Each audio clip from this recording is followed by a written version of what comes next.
One moment po.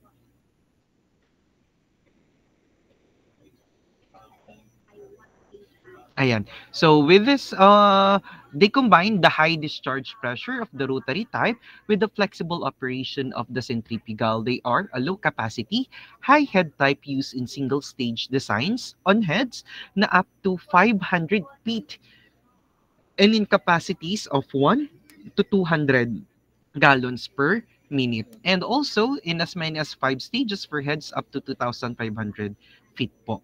No, so turbine pumps are known by several names. Si turbine pumps ay tinatawag po natin, tinatawag po siya bilang vortex, tinatawag din po siyang periphery, tinatawag din po siyang regenerative. So none of this give a true description aside from dun sa term natin na regenerative. So pag sinabi nating turbine pump, again, this is a combination of rotary and centrifugal pump. But if you could remember, when we say centrifugal pump, that's a rotodynamic machine. And when we say when we say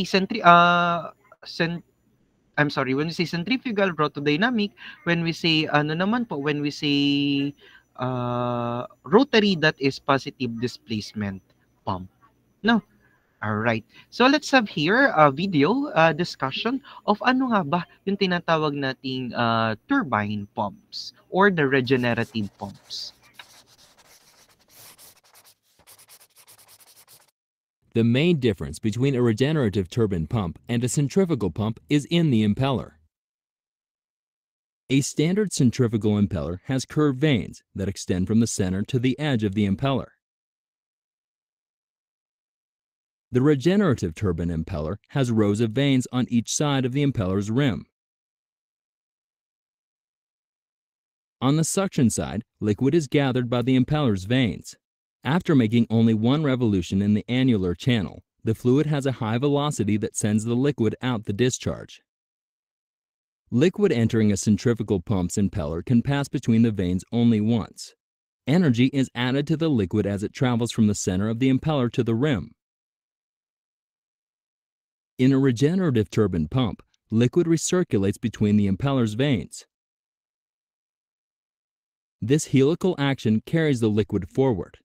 Energy is added to the liquid in a number of impulses by the impeller's vanes as it travels from suction to discharge as the liquid builds pressure.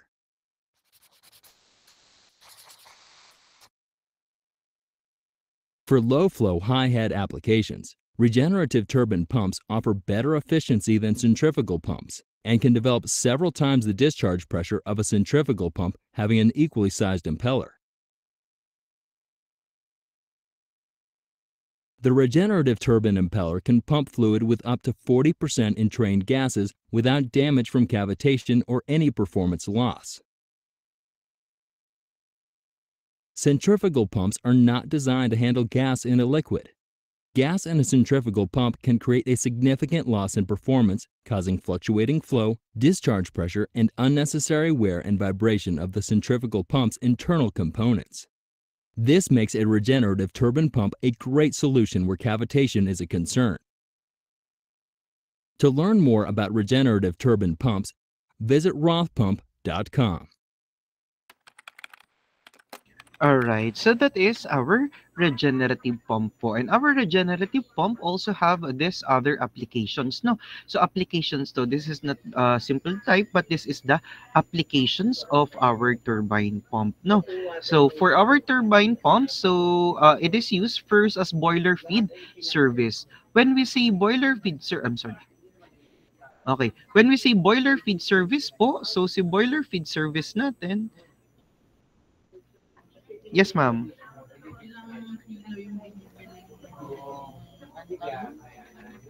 Sinasain natin. 5 kilo po. 5 kilo. Apo, yung isang ganun lang po. Hindi, yun eh, sinasain lahat yun. May natitirang kaunti lang po, ma'am. Sige po.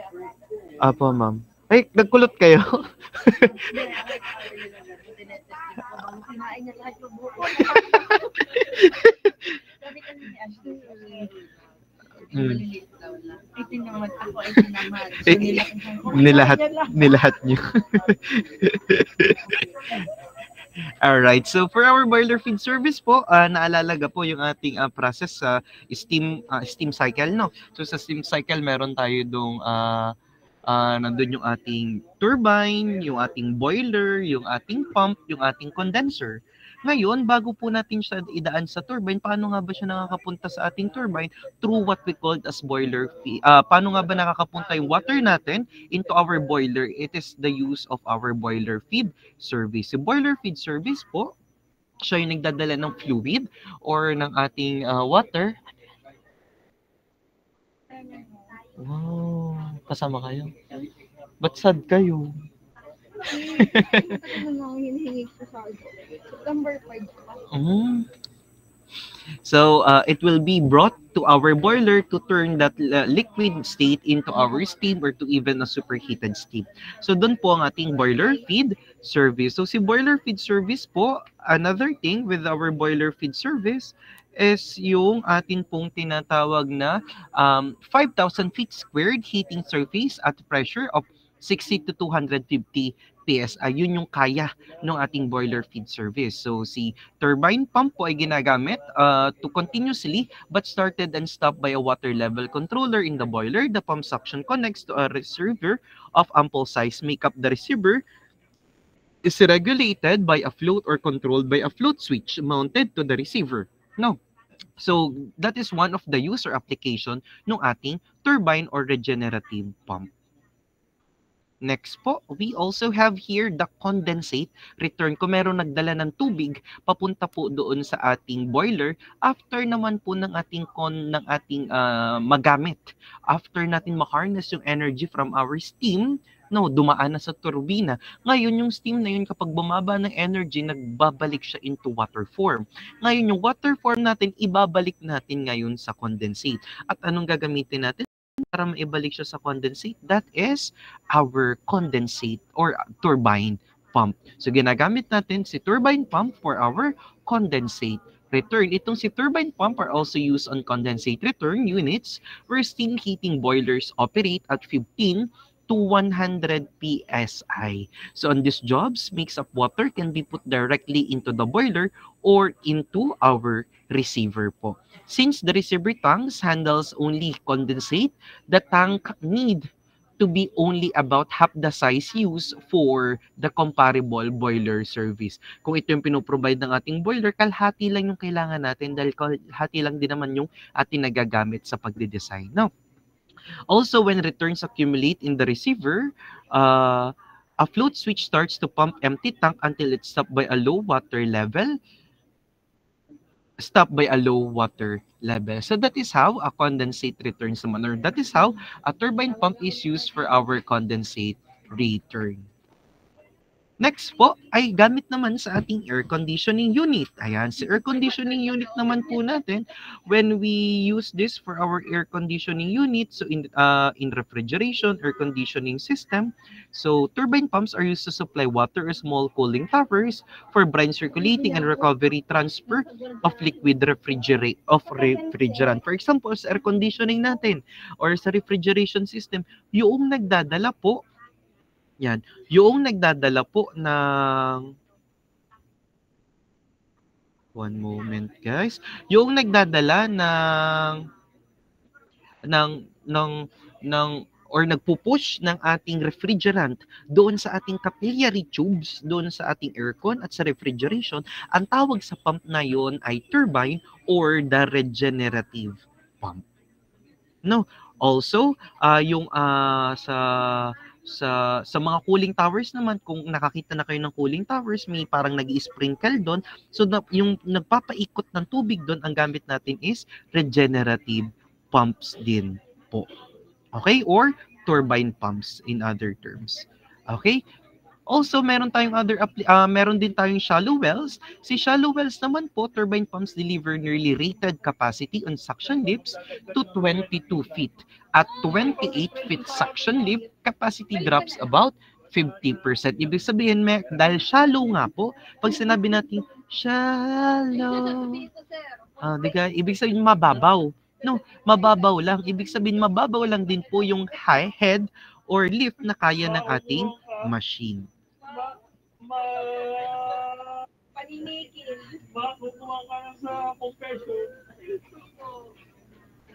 Mhm. Alright.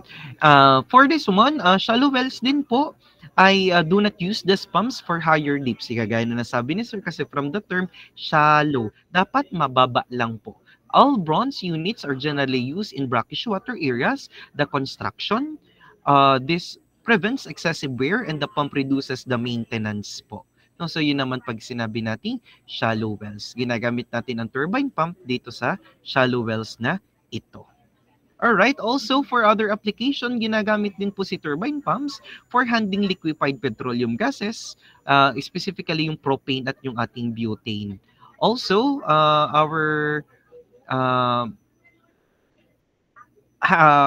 they are built stainless steel for chemical and food processing plants. They handle also acids, alcohol, solvent, and dissolved caustics. No, they are also used on filter process and hydraulic elevators.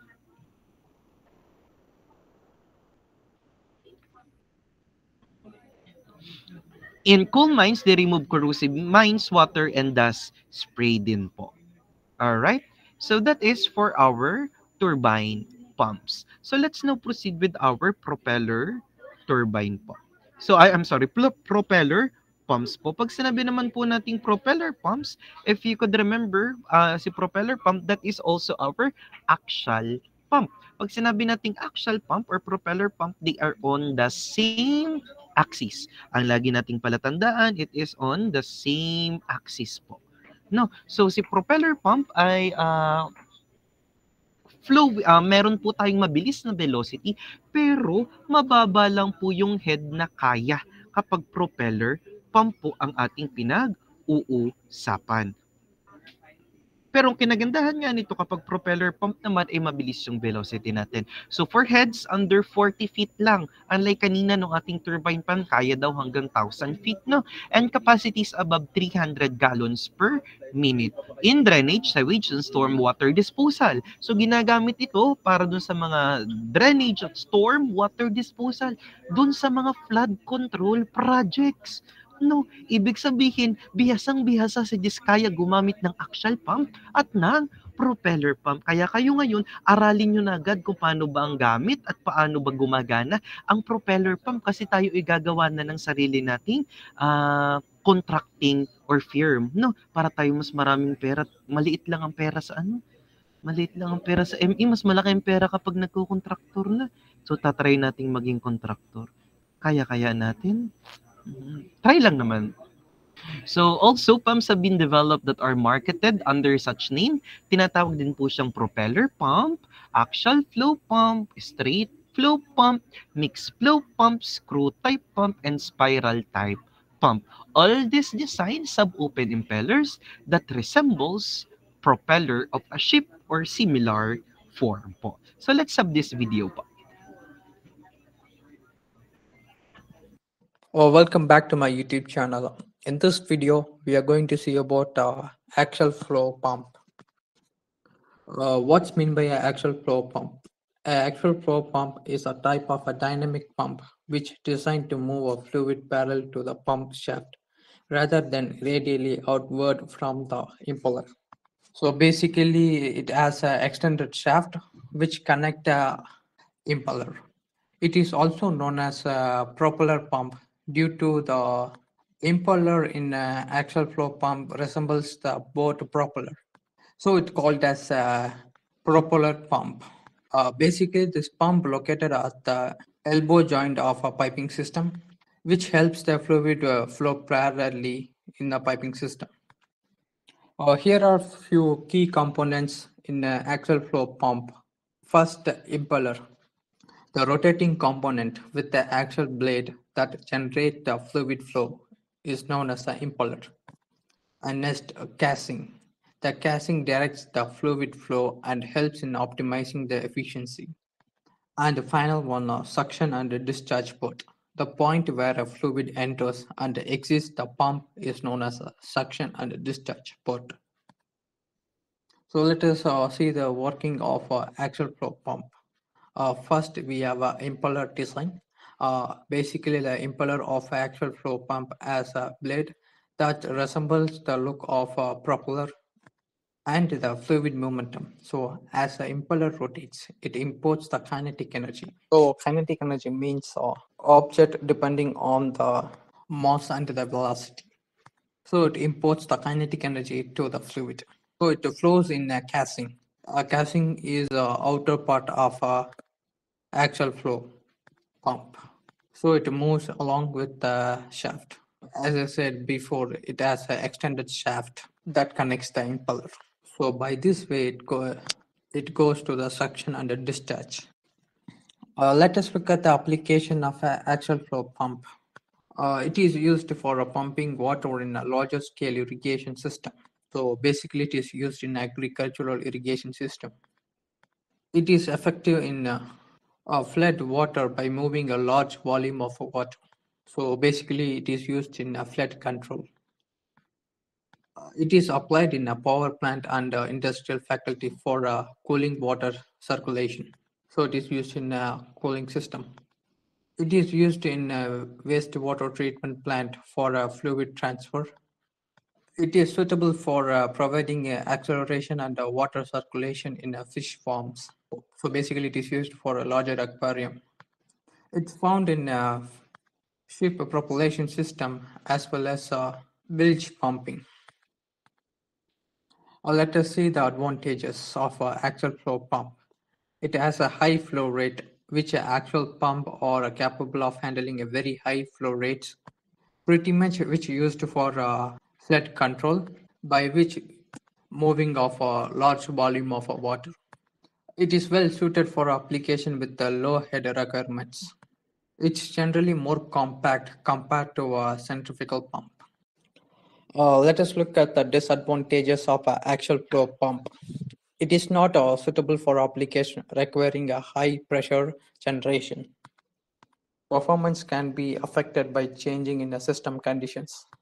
And it has a specific application like best suitable for application with a high flow and a low head require, like high flow rate and low pressure. And the summary of an axial flow pump or a specialized centrifugal pump design for application where moving a large volume of a fluid at a low pressure is critical.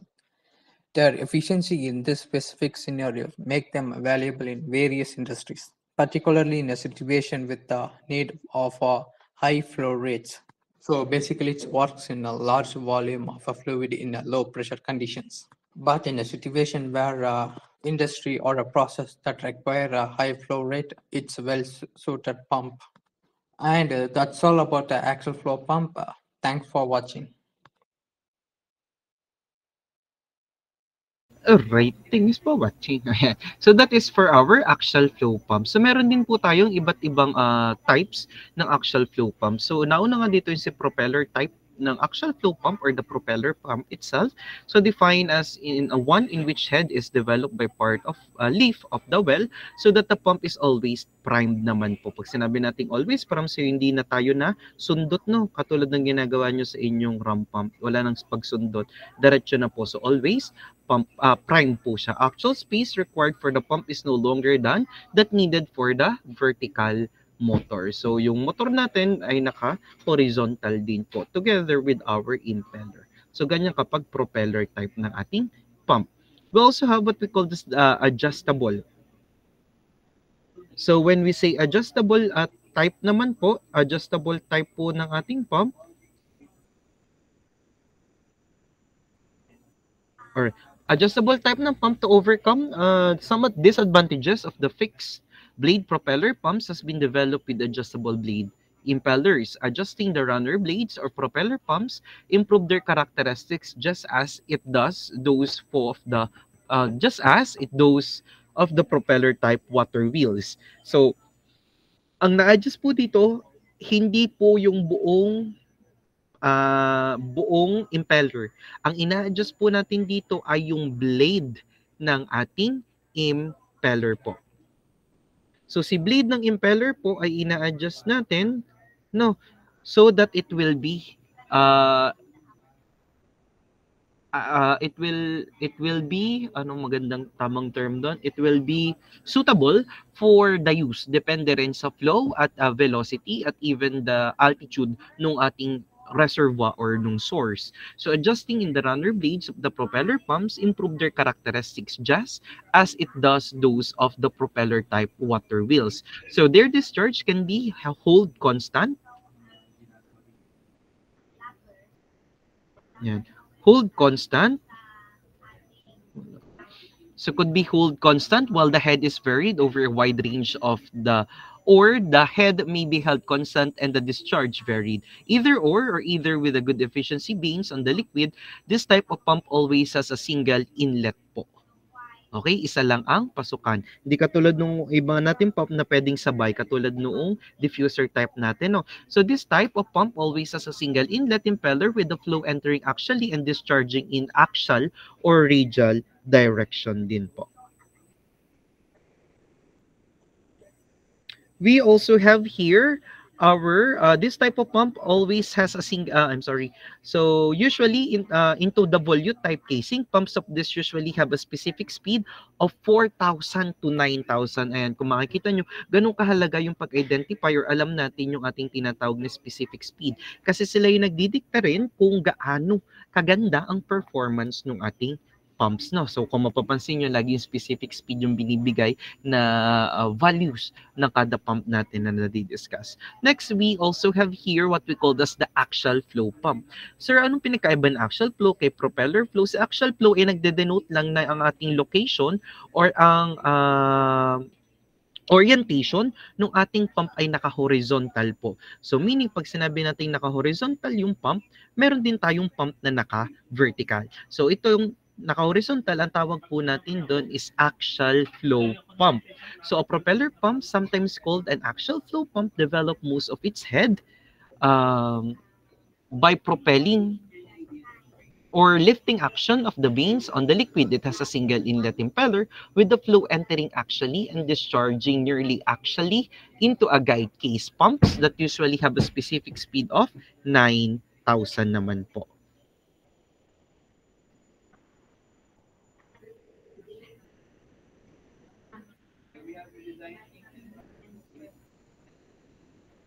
All right.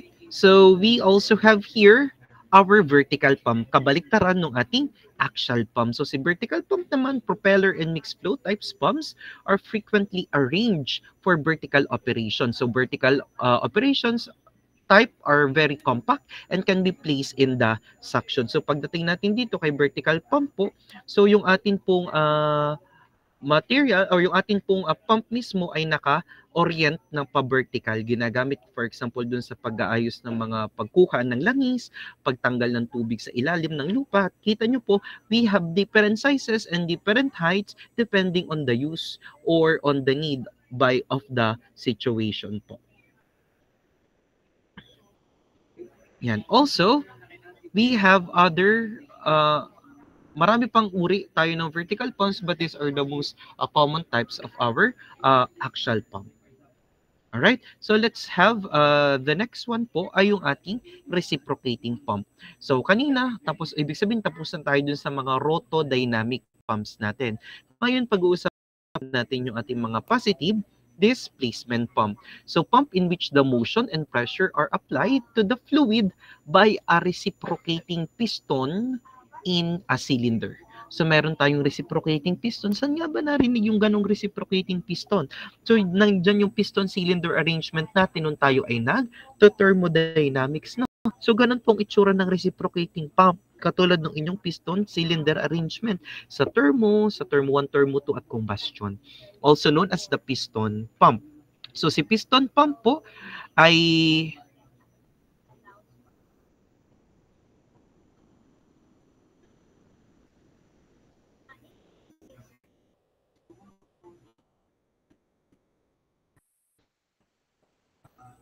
and si piston pump po natin ay a pump which motion and pressure applied to the fluid by reciprocating piston in a cylinder.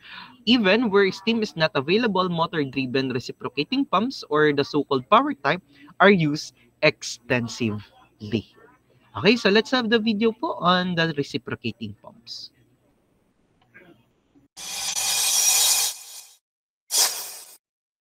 Reciprocating pumps. Reciprocating pumps are the class of positive displacement pumps. They change mechanical energy into pressure energy. They use a piston or plunger for pumping the liquid from one location to another location. The piston or plunger reciprocates inside the cylinder, and this motion accomplishes the suction and discharge of liquid. The reciprocating pump works on the principle of positive displacement. It consists of a piston that moves back and forth inside the cylinder. The piston is connected to a crankshaft with the help of connecting rod. When the motor rotates the crankshaft converts the rotary motion into reciprocating motion, and this reciprocating motion is transferred to a piston using the connecting rod. Therefore, the piston starts reciprocating.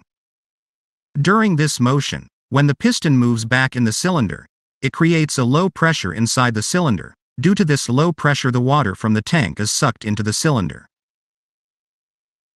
These are non-return valves. This valve is a suction valve, and this is a delivery valve. These valves play an important role during the working of this pump. At the time of suction, the suction valve allows the water to flow inside the cylinder. During this time, the delivery valve remains closed.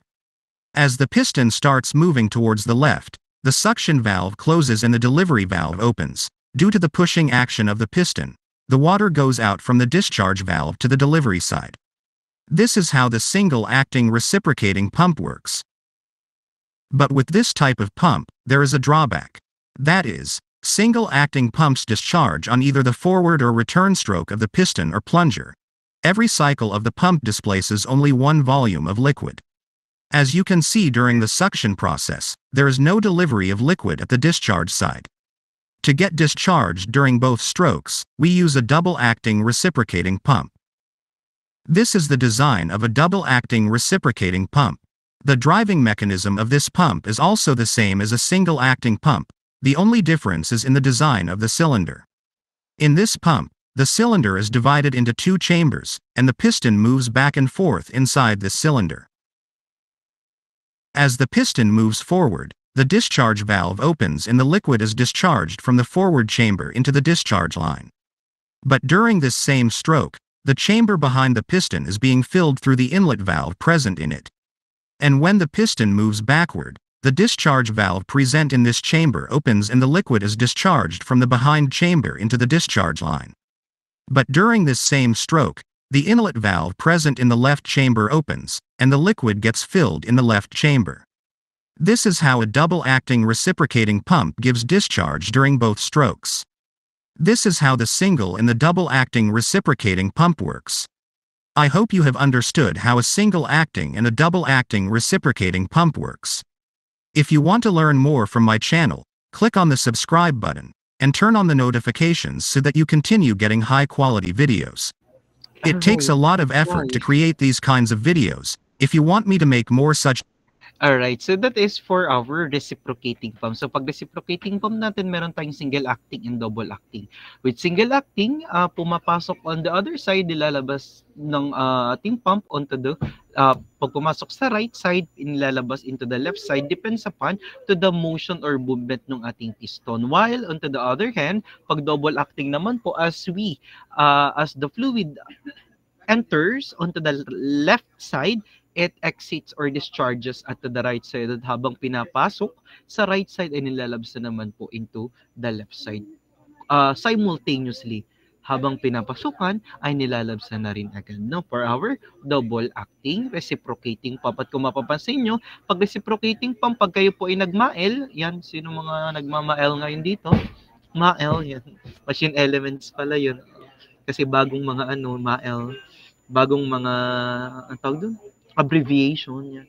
So yung mga nagma-machine elements dito, so sa machine elements nyo, yan pinag-uusapan din natin at ina-identify natin yung gantong mga mechanism, yung crankshaft mechanism, no? Ikino-compute natin dyan yung ating mga angular velocity, yung rotation, how many number of linkages, how many number of ganto ganyan, no? Iko-compute natin. So gano'n naman kapag pinaghahalo-halo na natin yung ating from thermo to flumic to flumac to mael to do machine design.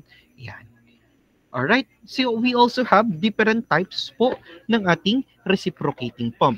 So for the different types ng ating reciprocating pump, nandyan po yung ating tinatawag na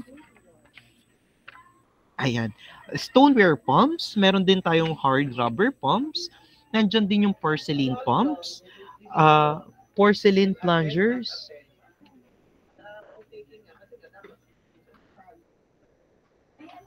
kakatakot. Baka mamay doon tayo abutan ng kung anong ay ready ka kayo baka.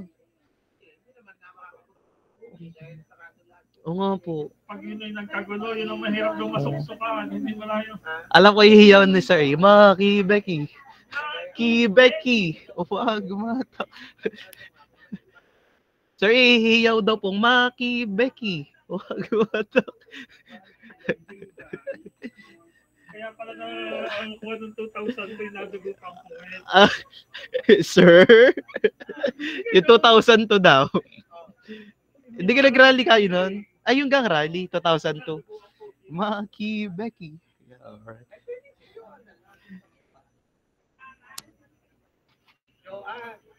Ikaw na lang ang matendang ano. Ikaw ang Sunday. Also, meron tayong porcelain plungers, sludge pumps, diaphragm pumps, combination po ng diaphragm and piston pumps. Nandiyan din po yung pumps without suction valve, steam jacketed. So meron din po tayong additional information dito for our reciprocating pump. So sa reciprocating pump po, yung fluid leaks po natin pa seals and not contributing to output at typically within 2% lang po at indicating high efficiency. Ibig sabihin dahil nga po may mga sealing system tayo at saka may direct contact yung ating casing into the plunger natin, yung ating mismong piston. So 2% lang yung ating slip percentage na nag-indicate ng high efficiency. Ginagamit din po siya sa mga steam system at pag-handle ng high pressure and deliveries precise flow rates. No, kanina na-explain naman yung double acting versus single acting. Sa configuration naman po natin, meron din tayong tinatawag na simplex, duplex, triplex, at na-allow pa rin naman po it even more customization. So simplex, isa lang po yung cylinder, duplex po, dalawa yung cylinder, triplex po, of course, tatlo yung cylinder. Meron nga pong apatan katulad dun sa mga makina ng sasakyan po. So air chambers naman po smoothens the flow due to the pulsating nature of reciprocating pump. Tatandaan, pag reciprocating pump, pulsating po. Bakit pulsating? Nakabatay po tayo sa pag-move ng ating piston. Kaya pulsating, pag sinabing pulsating, parang katulad nung inyong ram pump na sa check valve, yung tuk, tuk, tuk, tuk. Kita nyo, may sound effect pa yun. Okay, ganun po yung sinasabi nating pulsating. Pumupulso. No, so placement can be either the suction side or discharge side and absorbs pulsation and maintain a steady flow, reducing pressure fluctuations. Well, with our nagdadagdag din po tayo ng air chamber doon sa ating discharge side, no? So, equipped with air chambers on their discharge to smooth out the flow and to quiet the pump's operation by cushioning the discharge. Air in the chamber is compressed during this discharge. When the piston reaches the end of its stroke, expansion of this air tends to keep the water in motion until the reverse stroke begins. Frequently, means are provided to recharge the air chamber. This may be done by providing valves for draining the water from the space above and discharge valves and replacing it with air. Kasi minsan kapag gusto natin pure water lang, nagkakaroon tayo ng parts na nagkakaroon ng hangin or bubbles, or kapag pure naman nalalagyan ng fluid, kaya nagkakaroon tayo ng mga air chambers na tinatawag. When pump operates with suction lift and at a pressure not exceeding to 200 pounds per square inches, a device known as snifter may be used to recharge the air chamber automatically. So, comparison naman po, meron po tayong dalawang type para mapagana itong ating reciprocating pump. Una, yung ating power-driven. Pag sinabi nating power-driven, ito pong ating motor ay pinapagana ng kuryente. Well, sa isa naman, bye-bye, ma'am. Uy, bukas na. Ay, may handaan nga. Ay, may handaan? Hindi tayo Lugi ka, Meda. Ano, Sal? Hindi na ako nagbabaon. Friday. Sana si Sir ay free. So, direct acting pumps naman po, direct acting pumps natin ay katulad nung pag-pump natin ng poso. No? So, ganun kapag direct manual or mechanical energy turns into this reciprocating reciprocating motion. All right, so that is for our reciprocating pumps po. Let's proceed with our rotary pumps. So kanina si reciprocating, pulsating, gumagamit tayo ng piston cylinder arrangement. Pagdating kay rotary pumps, rotary term, rotary means that is rotating. No, but the rotation is from the gearing, from the gears. So for many industrial plant and power station, oil, water, and chemical and other liquid must be handled under operating conditions for which the reciprocating and centrifugal types of pumps are not suited. So rotary pumps have construction features that make them adaptable to many of the application in spite of their external resemblance to centrifugal pumps. Rotary pumps are more likely reciprocating pumps because both are positive displacement type. The rotary type combines the constant discharge characteristic and centrifugal type with the positive discharge features of the reciprocating type. So the flow po ng ating reciprocating type ay pulsating pero ang rotary type natin ay constant. Yun yung malaking pinagkaiba nila. Pag reciprocating, pulsating, pag rotary ay constant. So here is the video po for our rotary pump. Hey guys, welcome back to the channel. In our previous videos, we had talked on how various types of pumps work. We talked about centrifugal pumps and reciprocating pumps. But it's not over yet. Pumps are such a wide and evolving topic that a person can keep on talking and never stop. So, in today's video, we'll be talking about another type of pump called the rotary pump. Rotary pumps are positive displacement pumps that use rotary motion instead of reciprocating motion in their pumping action. The rotary pumps can be designed to pump liquids, gases, and even mixtures of the two. Unlike reciprocating pumps, the rotary pumps do not require an inlet or outlet check valve. Since the fluid flow is continuous, they develop a dynamic seal. All rotary pumps have three major operations, unlike the two of the reciprocating pumps. The first operation is the suction operation. Here the fluid is sucked into the pump from the pipe or reservoir. The next operation is the travel operation. Here the fluid moves from the suction side pump to the exit side. The third operation is the exhaust operation. Here the fluid exits the pump and flows into the exit pipe. If you feel all this a bit confusing, don't worry. As we progress in the video, you'll be able to get a better understanding. Ever since the development of better drivers for centrifugal pumps, they have been continuously replacing all types of pumps. But there is one huge disadvantage for these pumps. Similar to how kryptonite is dangerous for Superman, so is high viscosity fluids for centrifugal pumps. This is because it is very difficult to pump these fluids with just the centrifugal action. Due to this, a different type of pump called gear pumps are used. High viscosity fluids are the bread and butter of gear pumps. Gear pumps consist of two gears meshing each other. One gear is driven by an external shaft. This is called the driver gear. The other gear acts as an idle gear and rotates with the help of the meshing action from the driver gear. The gear pumps normally have extremely close tolerance between the gear teeth and the wall of the pump case. The close tolerance is the main reason behind the pumping action. As the gears of the pump rotate, they get separated at the suction side of the pump. This area is generally filled with fluid. Even if the suction area is not filled, the gear pumps are self-priming. This means they are capable of generating sufficient suction pressure to pull the fluid towards the gears for pumping. This is the end of the suction operation. As the gears rotate, the fluid is carried by the gears towards the discharge side of the pump. The tight meshing and almost zero clearance ensures that the fluid doesn't leak. This concludes the travel operation. As the gears now remesh together, the total volume will reduce. This forces the fluid out of the pump through the discharge pipe. This ends the discharge operation. There are many variations. Alright, for that part, dagdag lang si Sir, no, nakita nyo, this is self-priming, no. So again, pag sinabi natin priming ko, pag pinaandar mo, diretso agad po siyang gagana. And like katulad nung ginawa po natin, nung tayo ay nag-ram pump, no, may ilan sa inyo na multiple priming bago pa gumana yung mismong pump natin. For example natin ay yung kina...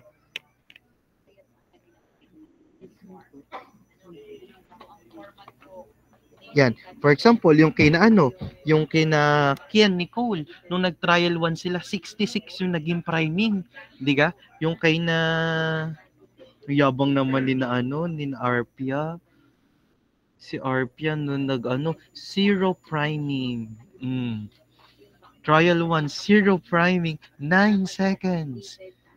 Trial 2, 0 priming, 8 seconds. Apakayabang. Alright. We also have, kanina pa dito yung mga ano, Bataring group 5, walang ano, walang data, sinalay. No? So, ayun yung tinatawag nating priming. Pero kapag ganong gearing or yung reciprocating pump natin and rotary pumps, they do not have or they do not need to be primed. Ay, gagi, sala. Sorry.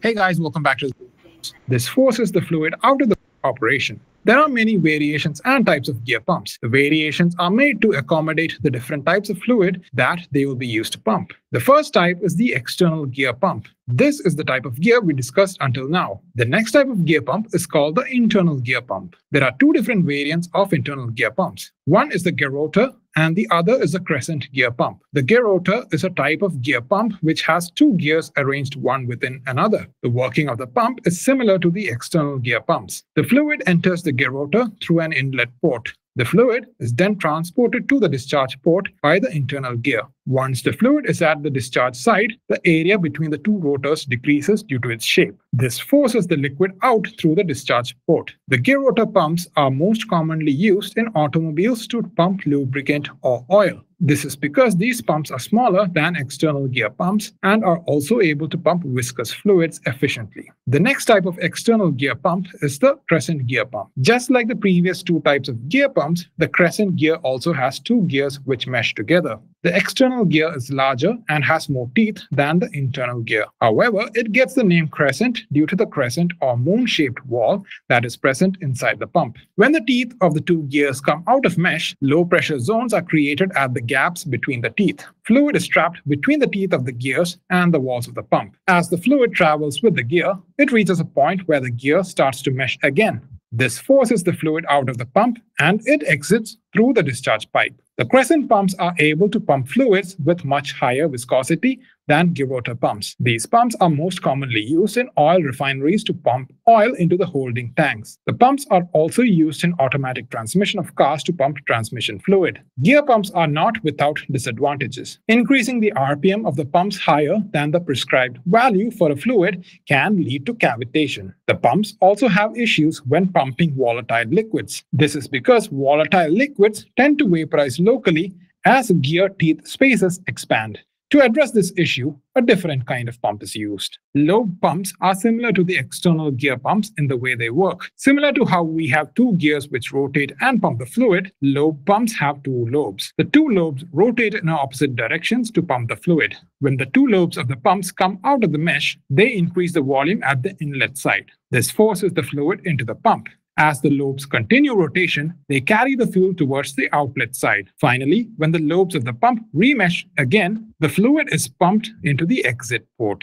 Unlike the gear pumps, the lobes do not make contact with each other. Since there is no metal-to-metal contact, the abrasive wear is very less. This increases the life of the pumps. The lobe pumps are most commonly used in the food industry to pump semi-solids like jams and ketchups. This is because they can handle semi-solids without degrading the product. The lobe pumps are used to pump low viscosity fluids with diminished performance. The loss in performance is mainly due to the fact that the lobes are not in contact with each other. Well, that's it for today's video, guys. We'll meet again in the next one. Until then, bye. Alright, so that is for our rotary pumps naman po. No, with rotary pumps naman po, meron din po tayong types ng rotary pump. Nandiyan po yung ating spur gear type, yung pump for hydraulic jack operation. Sa hydraulic jack ito po, ayan yung ating hydraulic jack yung ginagamit sa ating pagtataas ng makina. or ng sasakyan. So sa loob niyan ay gumagamit tayo ng rotary pump. No, so two-stage adjustable discharge, gear pump, heliquad design, combination ng gear and lobe type, screw pump, sliding vane type, roller type, swinging vane type, rollway type. Also we have the rotary plunger, the rotor, the rotopiston, and the universal joint principal rotary pump. No, so bukod po sa ating rotary, reciprocating, diffuser, turbine, centrifugal pumps, meron din po tayong mga other types pa ng pump. Katulad ng deep well pump na ginagamit natin for deep well, of course, yung boiler feed pump na pwede nating hatiin into reciprocating feed and centrifugal feed pumps. Nandiyan din yung sewage and sludge pumps natin at yung sanitary pump. Meron din po tayong variable displacement and proportioning pumps. And that is all about the types, kinds, and classifications ng ating pumps. And also, that sums up our meeting for today. Can I ask any question po? Question? Guys? Clarification? Let's go, Helena. Sir, question lang po. With regards po dun sa paper po ng RAM pump, kailan po siya isa-submit po? After midterms pa po. After midterm exam. Sir, yun po ba ay hard copy po or soft copy lang po ang ipapasa? Medium hard. Joke lang. Magpapasa po tayo ng soft copy and hard copy po. No, soft copy and printed copy po. Isa lang naman per group po ang gagawin, di ka? Pero pag nag-submit po kayo sa ating Google Classroom, o di per person po. Pero nakalagay yung group number. Na, ayan. Para may record din ako, tas madali rin po ako mag-check ng plagiarism. Kasi i-upload din sa online. No. Okay. And any other question? Thank you so much, Helena, for that one. Any other question? Question? All right. So for our next meeting po, that will be tomorrow, 3105. Yeah, same time po. So we will be discussing our energy balance in pumps, and we are going to finish as well the chapter number 4, which is just the net positive suction head and cavitation. No, so bukas ay medyo madugo, puro tayo formulas and calculation. So please do prepare. Also bukas ay syempre medyo mahaba to, so please also bear with me. And our next meeting po, this coming Tuesday again online, we will be trying to try this problem number 1 to 11. And on Wednesday, face-to-face meeting, we will be having our quiz number 1 na po.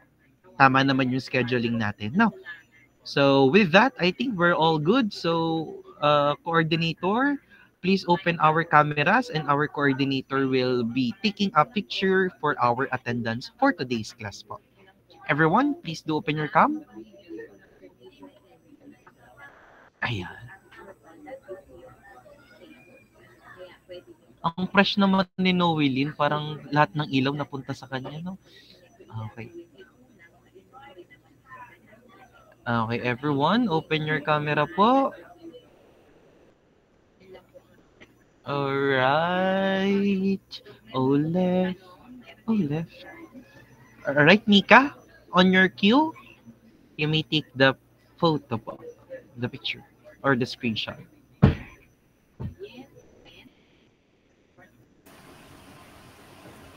Sir, bibilangan po ako. 1, 2, 3. Sir, okay na po. Alright, so everyone, thank you so much. You may now leave the meeting room, and I hope you have a very great day. Bye-bye, mga idol. Love you po. Thank you. Thank you po, sir.